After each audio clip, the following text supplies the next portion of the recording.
Bonsoir, madame, monsieur. Merci de nous retrouver sur ABK Télévision, le meilleur de la télé.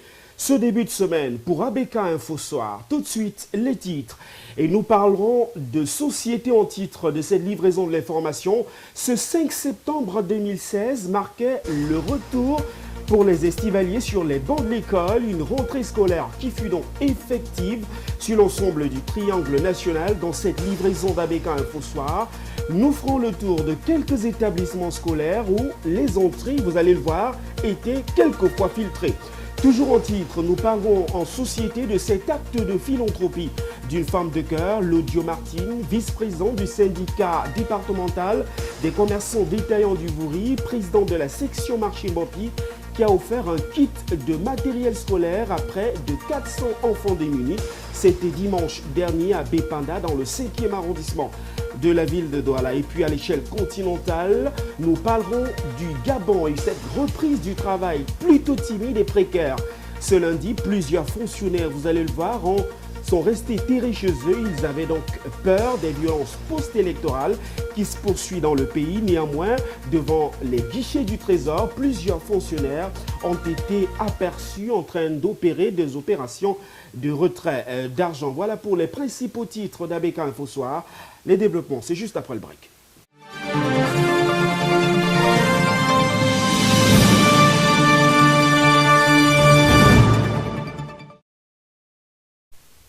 Ce 5 septembre 2016 marquait le retour pour les écoliers qui ont donc repris les cours, des cours magistraux qui ont eu lieu sur l'ensemble du triangle national, effectivité d'une rentrée scolaire marquant le début de l'année 2016-2017.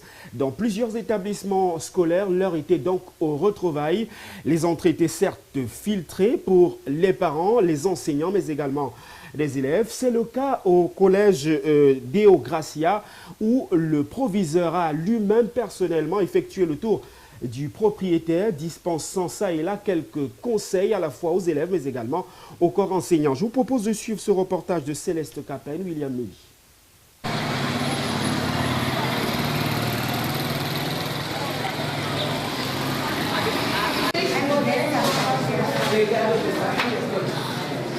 Okay? So here, the first aspect is self-introduction. Yes, sir. Because before anything, we have to know ourselves. You have to know me, I have to know you. I have to say something about myself, and I should also listen to you, talking about yourself. C'est bel et bien la rentrée scolaire. En ce premier jour de classe, les élèves attentifs ont pris des notes. Après les présentations, les enseignants sans attendre ont commencé avec le programme. Ici à Deo Gracias, les cours ont effectivement commencé comme vous pouvez le constater. Actuellement, je suis en train de donner le cours d'anglais. C'est vrai que c'est le premier contact que nous avons avec les enfants. Donc nous leur donnons les principes qu'ils doivent observer pour que les cours se déroulent très bien. Les surveillants généraux en poste ont assuré le contrôle du personnel entrant et la sécurité malgré les intempéries. Les instructions que j'ai commencé à donner, concernaient d'abord le portier, qui fallait filtrer tout le personnel qui entrait, les élèves et les parents qui sollicitaient. Le principal du dit établissement, Serge Anaba, quant à lui, a fait le tour des différentes salles de classe. Question de donner des consignes aux élèves, entre autres la vigilance et la prudence, et à l'endroit des enseignants, d'améliorer davantage le taux de réussite de l'établissement et de toujours garder la conscience professionnelle. Là pour les élèves, des consignes sécuritaires, éviter, n'est-ce pas, de traîner dans la rue le matin quand ils viennent à l'école. Quand on sort de la maison, il faut aller directement à l'école. On ne s'arrête pas en route, on ne prend rien d'un inconnu. Pour ce qui est des enseignants, il faut simplement dire qu'on les a reboostés par rapport à un certain nombre d'exigences en termes de résultats. Nos résultats de cette année ont été juste moyens et nous voulons atteindre les cimes de l'excellence. Donc on a demandé aux enseignants de mouiller davantage le maillot, de se mettre résolument au travail, de briller par leur ponctualité et leur professionnalisme, de mettre toutes les chances de leur côté afin que les leçons soient bien assimilées. Donc tant dans la conduite des enseignements que en ce qui concerne bien évidemment les évaluations, les activités de remédiation. Au revoir les jeux vidéo à longueur de journée et autres distractions, place au sérieux pour de bons résultats en fin d'année. Nous restons dans ce registre marquant le début de la rentrée scolaire pour le compte de l'année 2016-2017. Direction à présent le 3e arrondissement de la ville de Douala, où la rentrée était effective pour les apprenants du secondaire du lycée bilingue de Nialayassa, des élèves qui ont pris d'assaut les différentes salles de classe. Les cours magistraux, vous allez le voir, ont été dispensés. C'était sous le regard de notre reporter Diderot Gomakon.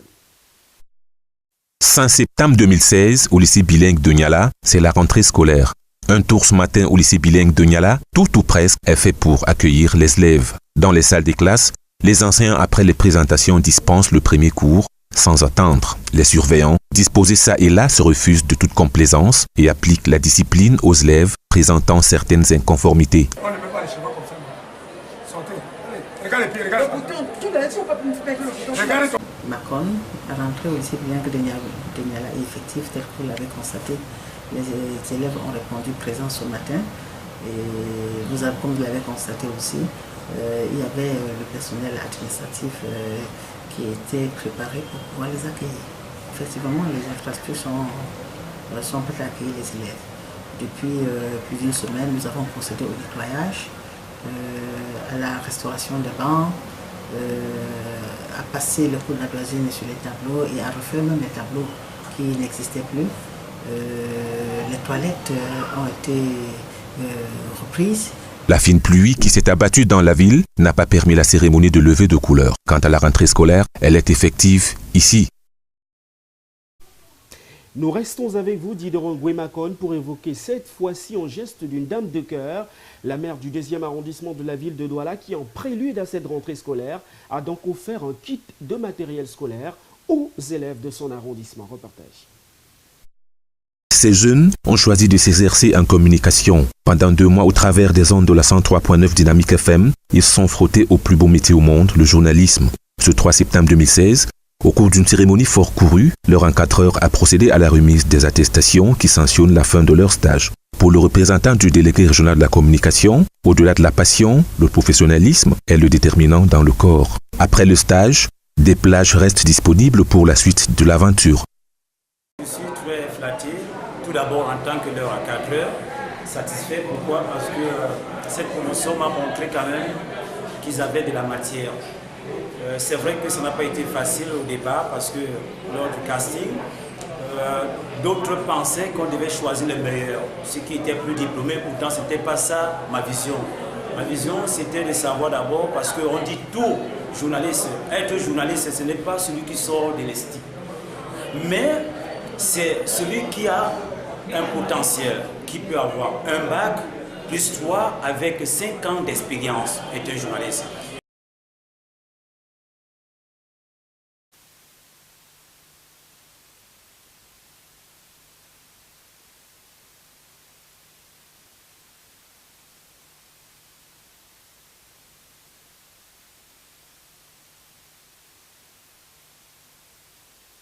Présent de toute autre chose, du sourire pour les démunis du 5e arrondissement de la ville de Douala.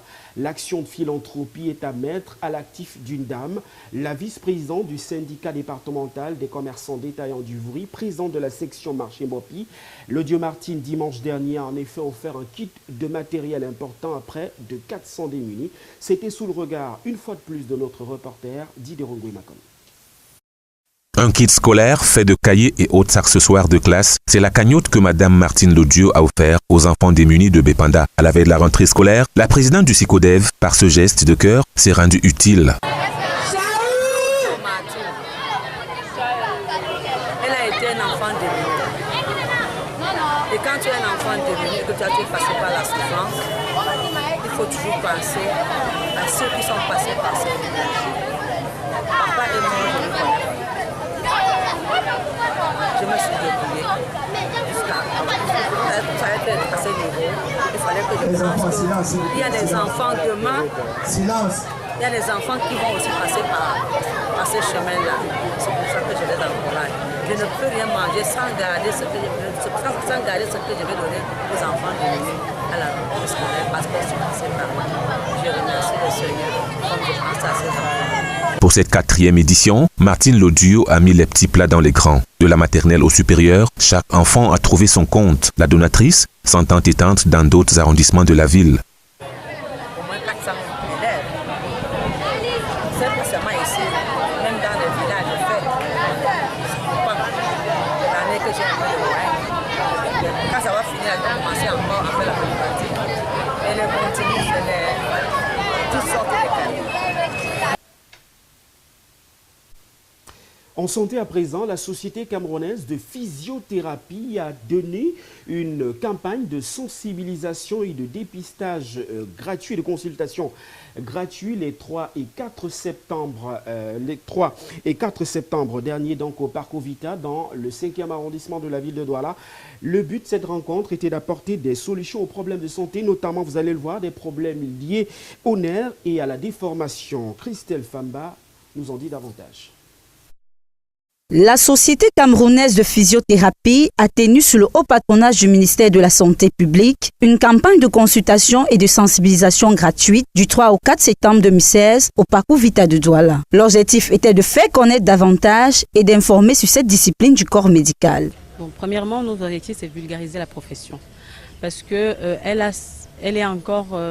certes une vieille profession, une vieille spécialité, mais elle reste encore nouvelle au Cameroun. Parce que dans les mœurs, on voit plus des masseurs, voilà, on nous confond un peu.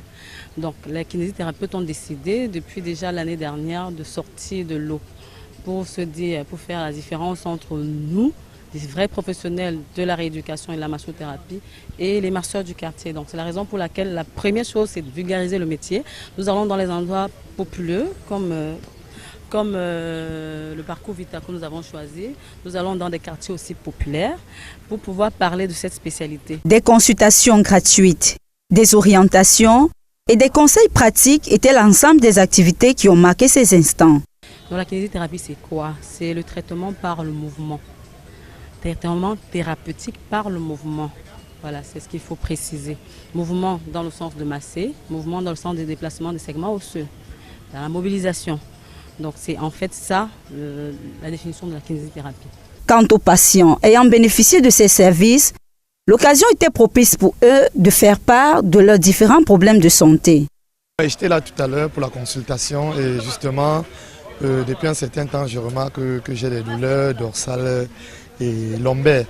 Donc après consultation, il a été dit que je dois aller faire une radio. Et après les résultats, je vais revenir rencontrer la dame pour essayer de voir. Cette campagne de consultation et de sensibilisation organisée s'inscrivait en prélude à la célébration de la Journée mondiale de la kinésithérapie prévue pour le 8 septembre. Rappelons juste à votre suite, Christelle Famba, que la kinésithérapie est une spécialité paramédicale dont le bien fondé est démontré dans la résolution de plusieurs problèmes de santé, en l'occurrence des problèmes neurologiques et de déformation, entre autres. La campagne donc de kinésithérapie gratuite de consultation a donc été effective. C'était les 3 et 4 septembre dernier au Parc Ovita de Douala, une initiative de la Société camerounaise de physiothérapie. Nous parlons de tout à fait autre chose à présent, et c'est en culture. L'île de Manoka, dans le 6e arrondissement de la ville de Douala, a servi de réceptacle à la première édition du Manok A. C'était le 28 août au 4 septembre dernier. Au menu de cette première édition, mini-foire culturelle, activités sportives, mais également course de pirogue était au menu. Un kick-off qui a été donné par le premier chef de terre du 6e arrondissement de la ville de Douala, en l'occurrence le sous-préfet. C'était sous le regard de nos envoyés spéciaux sur l'île de Manoka, William Lény et Cyril Kenen. Le sous-préfet de l'arrondissement de Douala 6e, Armstrong Bukame, a présidé le vendredi 2 septembre 2016 la cérémonie de lancement officiel de la mini-foire culturelle Manoka. Déjà, vous allez accepter avec moi que avoir une initiative aussi rassembleur comme celle de la Parodine, de vouloir un Manoka A première édition, il est tout à fait naturel qu'en tant qu'autorité administrative, nous venions apporter notre apport, notre contribution et beaucoup plus notre encouragement à cette initiative qui, déjà, il faut le dire, est innovateur, est une initiative qui appelle à beaucoup plus d'encouragement de la part de l'ensemble des acteurs sociaux, administratifs et autres. Manocard première édition est une initiative de la PAODIM, entendez, amicale du personnel et assimilé de l'hôpital et district de Manoka. L'environnement paradisiaque dans lequel nous vivons à Manoka, très peu de populations du Cameroun sont à même d'imaginer qu'il y a un trésor pareil dans notre République. Donc Manoka vient un peu comme un cage pour l'épanouissement de la jeunesse de la 6e, mais aussi et surtout pour la valorisation des talents et du potentiel que regorge la jeunesse de notre arrondissement. Donc, voilà. Bon. Pour cette première édition, plusieurs activités étaient au menu. Qui est en train de saisir le deuxième match éliminatoire en train de se passer là. Il y a la visite des stands et l'ouverture de la foire proprement dite qui a été faite par le sous-préfet. Et tout à l'heure, là, il y a, après le match, à la première manche du match, il y a un mot concernant la CPN, consultation prénatale, et la PTM, qui est la protection mère-enfant. C'est-à-dire que la contamination, protéger la contamination des enfants nés de mères séropositives. Et après, là, il y a soit au village. Autant d'activités qui font la joie des populations de l'île de Manoka. La première édition, on ne va pas dire qu'elle a été parfaite, mais elle a quand même effectivement eu lieu. Bon, on a eu le soutien de quelques personnes et on espère qu'à la deuxième édition, ce sera un peu plus fort. Donc, pour la première fois, encourager et faire bouger Manoka a été très bien. Parce qu'on n'avait jamais vu ça. J'espère que les années à venir, ça serait plus que ça. On rappelle, Manoka est la plus grande île du Cameroun, située à 21 km de Douala, dans la région du littoral et le département du Vouri. Elle constitue la 6e commune d'arrondissement de la communauté urbaine de Douala. En religion à présent, l'église évangélique du Cameroun, paroisse de Maképé-Tonnerre, a servi de cadre à un grand show le week-end dernier. Show initié donc par le jeune groupe Gospel des Anges, des choristes qui ont donc eu l'opportunité de rendre un vibrant hommage aux enfants déshérités à travers le monde. Mon choix choisi avec vous, Serge Elionomé. Le jeune groupe de musique religieuse Gospel, Les Anges, s'est produit à l'occasion d'un concert live ce 3 septembre 2016 à la paroisse de l'EEC de Maképé-Tonnerre. À tout seigneur, tout honneur, la soirée a débuté par une prière. À l'initiative du dit groupe, ces jeunes ont tenu à rendre hommage aux enfants déshérités, aussi et surtout à dédicacer leur tout première œuvre musicale, qui est un disque comprenant 4 titres déjà disponibles sur le marché. Il a dit les voix de l'Éternel sont insondables. Un beau matin, il me dit voilà, il faut faire un concert. On n'a jamais rien fait de fort en paroisse. Il dit on était à un mois d'aujourd'hui, on s'est lancé donc. Et puis on a dit on ne peut pas faire ce concert pour nous-mêmes. On va passer à tous ces enfants-là qui n'ont pas de quoi, en cette période de rentrée scolaire, qui n'ont pas de quoi acheter un cahier, un crayon. Par la voix du présentateur de cet événement, William Melly, les artistes musiciens, à l'instar de Marilou et du groupe Lovana, sont venus apporter de belles colorations et d'agréments à ce concert, avec la présence d'un public ou des fidèles comblés de joie. Tout ce qui est fait pour la gloire de Dieu s'exprime tel que nous venons de vivre. À l'occasion de le revoir de notre révérend pasteur Herman Azebazé, les jeunes de Gospel Voice ont certainement pensé à rendre grâce à Dieu à travers 2 orphelinats. Je crois que venir assister une pareille œuvre, c'est permettre au Seigneur de se glorifier partout. Elle était très magnifique, j'étais ému, très content, vraiment j'ai de la joie au fond de mon cœur, je ne sais pas comment je peux m'exprimer. Tout s'est terminé dans l'allégresse et dans une paix digne du Christ. Une réussite et un pari tenu par le groupe, et ce, grâce à leur petit secret. J'ai choisi d'encourager ce projet parce que déjà, pour moi, les orphelins vraiment sont des personnes qu'il faut vraiment soutenir et Vraiment, ce sont des personnes que nous allons en fait faire comprendre aux gens que les orphelins ne sont pas des enfants abandonnés, mais qu'il y a un Dieu au centre de tout. De quoi penser déjà à l'avenir. Le secret de notre réussite, c'est que, premièrement, nous sommes vraiment en fraternité, nous avons l'amour entre nous et nous travaillons sincèrement. Si on n'avait pas dû travailler, on ne pourrait pas avoir le secret de cette réussite-là. Mais lorsqu'on s'est lancé dans la gloire de Dieu et que nous travaillons sincèrement et profondément et bien, on est apprécié, on est accueilli. C'est ça qui a donné que cet amour puisse grandir dorénavant comme ça. Donc pour le moment, puisque actuellement Gospel des gens a un CD de cartes compilées sur le marché, actuellement on a les projets proches sont. On va refaire un autre CD encore, une autre compile. Après la compile, on fera notre premier album. Il suffit de la volonté, car Dieu n'abandonne pas ceux qui persévèrent. Avant d'ouvrir l'immense page sportive de cette livraison d'ABK Info Soir, des nouvelles à l'échelle continentale et précisément au Gabon où ce début de semaine a effectivement marqué le début du retour au travail pour de nombreux Gabonais qui ont donc répondu favorablement à l'appel du Premier ministre.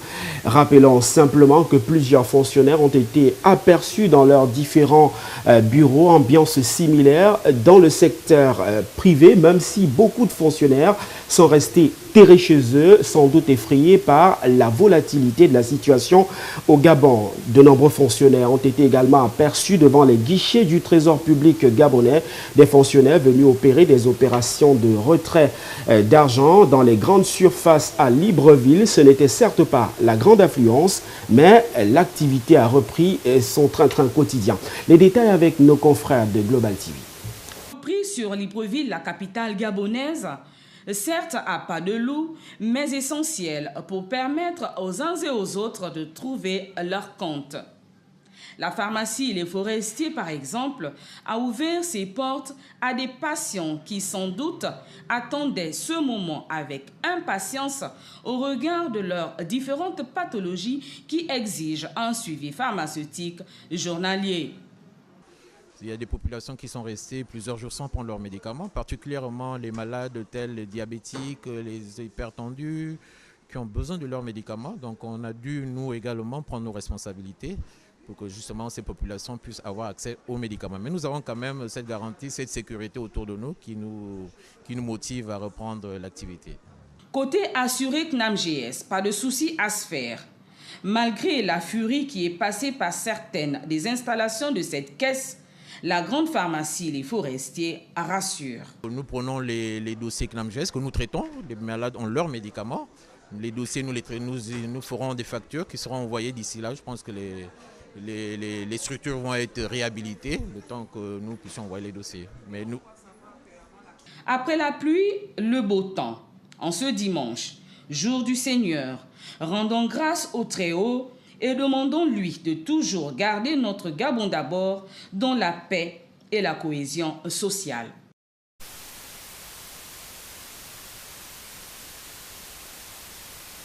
Politique au Gabon, l'opposition dimanche dernier avait, elle, appelé la population à ne pas sortir ce début de semaine. Je vous propose de suivre les détails contenus dans ce reportage de nos confrères d'Africa News. L'opposition gabonaise demande à la population de rester chez elle. Pas question donc de répondre à l'appel à la reprise du travail lancé vendredi par le Premier ministre après les violences qui ont suivi l'annonce des résultats de la présidentielle du 27 août dernier. Objectif, contraindre le pouvoir au récomptage des voix, bureau de vote par bureau de vote du Haut-Ougoué. Car, dans cette province, Ali Bongo a recueilli près de 90% des voix avec une participation de 99% selon les résultats officiels. De quoi susciter la colère de ses adversaires. L'opposition gabonaise met en avant aussi le climat sécuritaire encore préoccupant dans le pays pour justifier son appel. Pour René Ndemezo Obiang, je cite, « Il n'est pas possible que les Gabonais puissent vaquer tranquillement à leurs occupations. Il s'agit donc avant tout de protéger la population. » L'opposition conteste la réélection d'Ali Bongo à la tête du pays avec 49,80% des voix contre un peu plus de 48% pour son principal rival, Jean Ping. En sport à présent, à l'issue de la 6e journée marquant le dernier tour éliminatoire des qualifications pour la Coupe d'Afrique des Nations 2017 prévue au Gabon, les 16 protagonistes sont désormais connus. À part le Nigeria, tous les tenants ont réussi à obtenir leur ticket qualificatif pour prendre part à cette fête du football continental. Petite surprise, l'Ouganda fait partie donc des équipes qui prendront part à cette Coupe d'Afrique des Nations 2017 prévue en janvier prochain au Gabon. Les précisions de Franck-Éric Ndifo. Les 16 prétendants au titre de champion d'Afrique 2017 au Gabon sont connus. Après la dernière journée des phases de groupe des éliminatoires, les 6 tickets encore disponibles ont trouvé preneur. Après donc 15 mois d'éliminatoires, on a les 16 pays qui du 14 janvier au 5 février 2017 rivaliseront d'adresse pour décrocher le trophée continental. Le Burkina Faso a dû attendre les dernières minutes de la confrontation face au Botswana pour valider sa place à la suite d'un scénario incroyable avec un but de Banu Diawara à la 99e minute pour offrir la victoire 2-1 au Burkinabé. Les Ougandais, eux, ont pris la seconde place.